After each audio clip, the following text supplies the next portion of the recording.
शान्ताकारं भुजगशयनं पद्मनाभं सुरेशं विश्वाधारं गगनसदृशं मेघवर्णं शुभांगं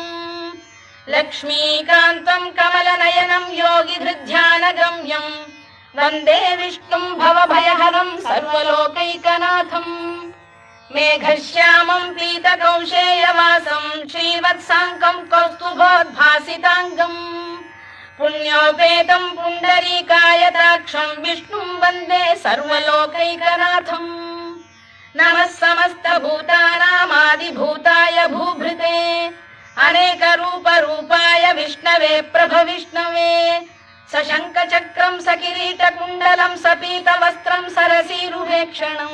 सहारवक्षस्थलशोभिकौस्तुभं नमामि विष्णुं शिरसा चतुर्भुजम्